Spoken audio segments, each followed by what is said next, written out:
Everyone keeps saying China is rising. They repeat it like a prophecy, inevitable, unstoppable, already sealed in the future. But here's the truth almost nobody wants to confront. China isn't rising, it's cracking, and Beijing knows it. When a global power begins to bend, it doesn't announce the fracture. It hides it. It buries it beneath slogans, ceremonies, and choreographed strength. And right now, China's leaders are projecting confidence with the desperation of a regime that knows the ground beneath them is shifting. Let's start where the cracks first appeared. Real estate. For the last 20 years, China treated real estate like a religion.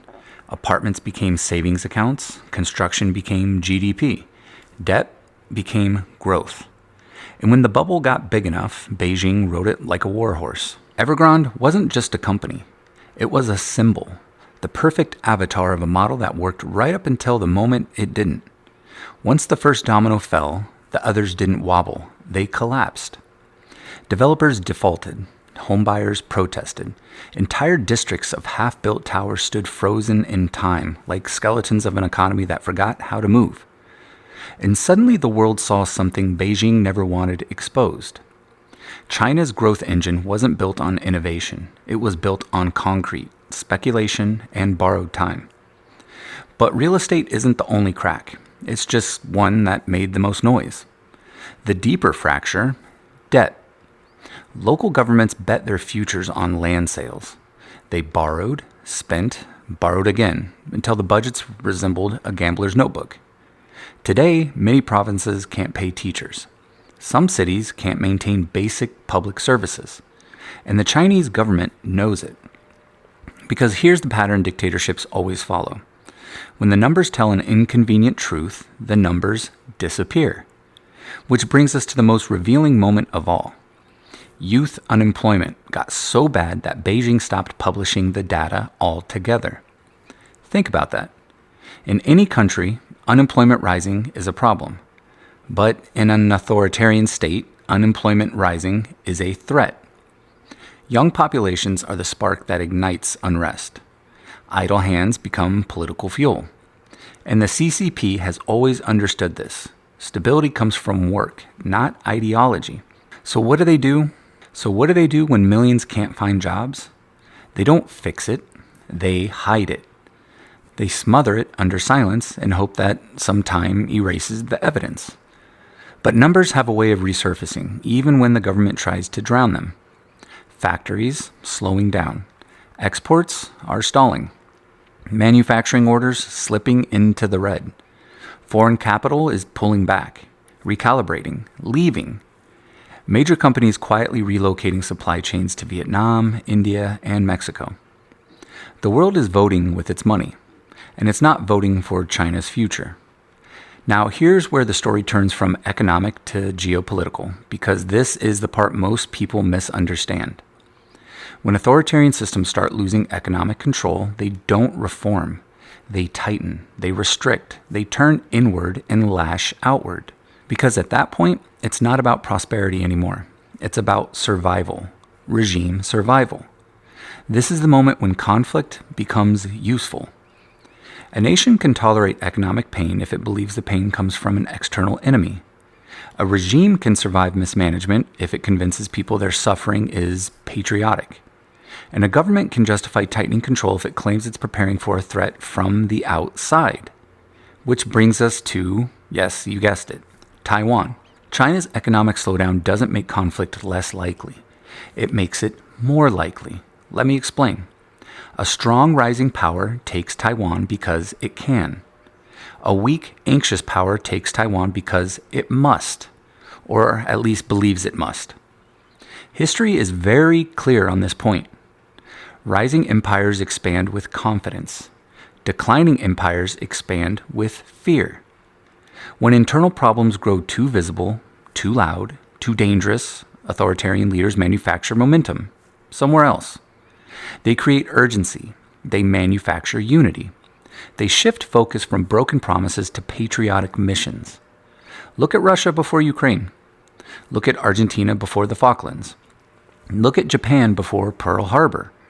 Look at Europe pre-1914. Economic stress plus political insecurity equals external aggression. China is now staring at that equation. And this is why the West cannot afford to misunderstand what's happening. China's slowdown isn't a reassuring sign of decline. It's a warning sign of volatility. Because here's the truth. Beijing is far more dangerous when it's cornered than when it's confident. A thriving China wants stability. A struggling China wants distraction. And distraction, in the language of geopolitics, often translates into confrontation. This is why the narrative, China is collapsing, is just as foolish as China is rising and unstoppable. The truth is more complex. China is entering a period of turbulence, and turbulent powers make unpredictable moves. The real danger isn't China's rise. The real danger is China's insecurity. And insecurity drives nations to rewrite outcomes by force. China's demographic collapse, a shrinking workforce, an aging population, a birth rate spiraling downward only increases this pressure. An economy built on rapid expansion cannot survive an era of contraction without political consequences. And the CCP knows this. They know they are running out of workers, running out of consumers, running out of time. That's what makes this moment so volatile. Because the question isn't just, is China rising or falling? It's, what does China do while it falls? What decisions does an insecure regime make when it fears it can't deliver the future it promised? How does a government maintain legitimacy when the foundations of its powers are cracking beneath it? How does a leadership class protect its authority when the public sees the mask slipping? These are the questions Beijing fears. These are the questions they can't publish in a state newspaper. These are the questions that lead to geopolitical miscalculations. And that's why the world needs to pay attention now, not later. Because China isn't exploding. It is eroding. Slowly, visibly, predictably. And erosion doesn't create peace. It creates pressure. Pressure that can move mountains. Pressure that can ignite conflicts. Pressure that can reshape the entire Indo-Pacific landscape. We are watching that pressure rise in real time. The cracks are widening, and Beijing is running out of ways to hide them.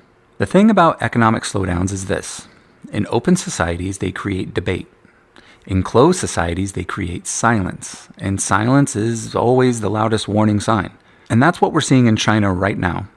A government trying to smother the sound of its own foundation shifting. Because beneath the headlines, beneath the propaganda, beneath the speeches about national rejuvenation, something far more consequential is happening. The Chinese people are losing trust in the model.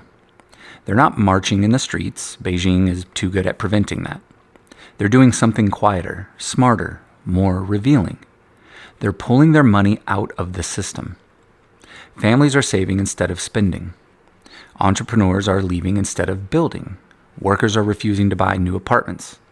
Students are asking why their degrees can't get them jobs. Investors are pulling capital into Singapore, Dubai, and even America. This isn't rebellion. This is retreat. And retreat is deadlier to the Chinese Communist Party than protest. Because for decades, the CCP maintained legitimacy through a simple contract. We will give you prosperity, stability, and growth. You will give us obedience. But what happens when the prosperity slows? What happens when the stability cracks?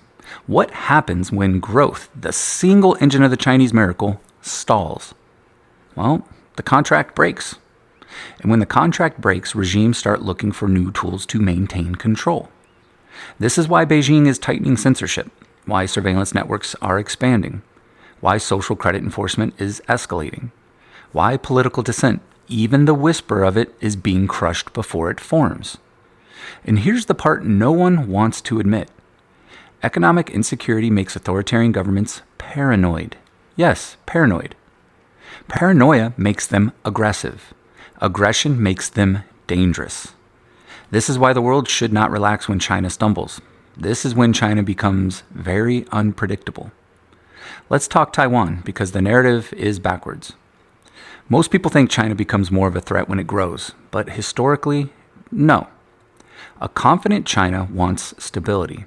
A booming China wants markets open, trade flowing, and investments pouring in. A rising China benefits from peace.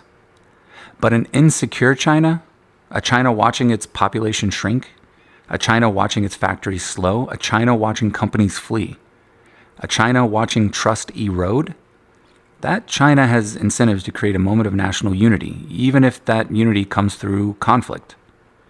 Because if the CCP can't deliver prosperity, it must deliver purpose. It must deliver meaning. It must deliver a narrative that explains the pain people feel in ways that protect the regime, not expose it. And Taiwan becomes the perfect outlet. A struggling China can rally nationalism. A struggling China can blame foreign interference. A struggling China can claim historic destiny. A struggling China can argue that sacrifice now leads to glory later. This isn't guesswork, it's a historical pattern. Japan struck outward when its domestic constraints tightened. Russia invaded Ukraine after years of economic stagnation. Argentina seized the Falklands during economic collapse. Europe stumbled into World War I during financial instability and political insecurity. Power rising is predictable. Power weakening is volatile. And China is entering volatility. Look at the demographic picture. This isn't a future problem. This is a now problem. China is aging faster than any major nation in modern history. Its workforce is shrinking. Its birth rate is collapsing. Its elderly population is exploding. A nation built on manufacturing and labor cannot shrink its labor force by tens of millions without consequences. You cannot run an economy designed for 1.4 billion people with the demographic profile of a retirement home. And Beijing knows this. That's why they're scrambling. Tax incentives, fertility perks, propaganda campaigns urging women to have more children. None of this is working because the people know the truth. Having children is expensive. The future feels uncertain, and the system cannot guarantee stability the way it used to. Which brings us back to the central point. Economic cracks create geopolitical risk far sooner than military analysts expect. A China that feels confident will wait. A China that feels anxious may not. This is why the US, Japan, Australia, South Korea, and the Philippines are all tightening security coordination. This is why the US is strengthening Pacific infrastructure. This is why Taiwan is increasing defense spending. This is why every intelligence service in the Western world is treating China's internal economic health as a national security variable. Because the question is no longer, can China invade Taiwan? The question is, what happens if China thinks it must invade Taiwan before its power declines further? And that's not just a military question, it's a psychological one. Regimes facing internal pressure often look outward to restore control. They look for external victories to compensate for internal failures. They look for unifying missions to distract from eroding stability. And here's the uncomfortable truth. A weakened China is far more likely to miscalculate than a rising one. Misjudgments happen when pressure is high and options feel narrow. Misjudgments happen when leaders believe acting now is safer than waiting.